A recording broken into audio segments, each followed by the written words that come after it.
Okay, so for another trailer review today, I'll be talking about the new Doomsday look. I think it's really cool.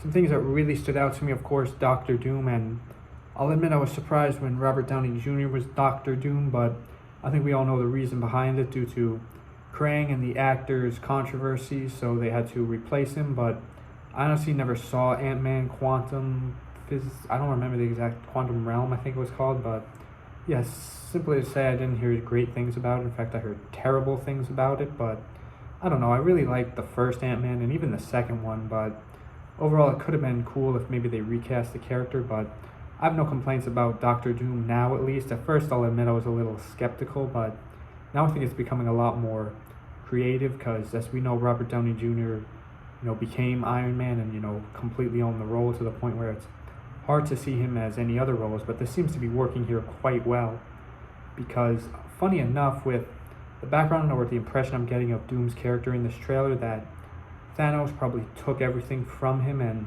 that's sort of his descent into villainy, as we hear Sue Richards, Invisible Woman, talk about how she used to know Doctor Doom and that he was a very caring and good person, but she realized he was not just lost but broken, which is definitely an interesting villain story for him.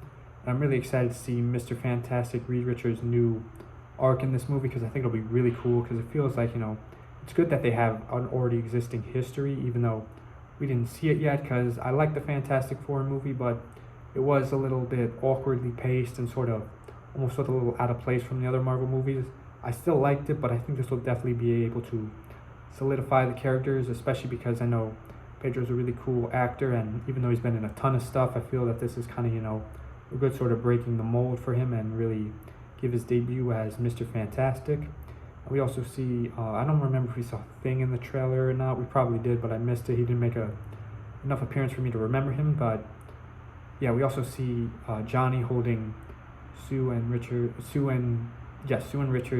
kid, which is really cute. I'm also excited to see how the Fantastic Four's post-credit scene goes into this movie. And from there, we also see some of the previous X-Men, such as Cyclops, Magneto, and Professor X, which are really cool characters. And side note, I am really happy about the news about D23, and the new MCU X-Men coming, so it's good to see this arc conclude. But another thing I really liked is we saw Loki and Thor in the trailer, which I don't know what happened to Loki. I was under the impression he died in Infinity War and it's like not come back. I guess this is maybe just a variation of him or a flashback. I do think it's cool when they keep characters kind of one and dead when they do, but no big deal if he comes back for back like he's really there himself. And apart from that, I'm kind of blanking on what other characters we saw. Oh yes, I remember also seeing Ant-Man and his daughter, and another character in the daughter. Yes, Thor and his kid, as well as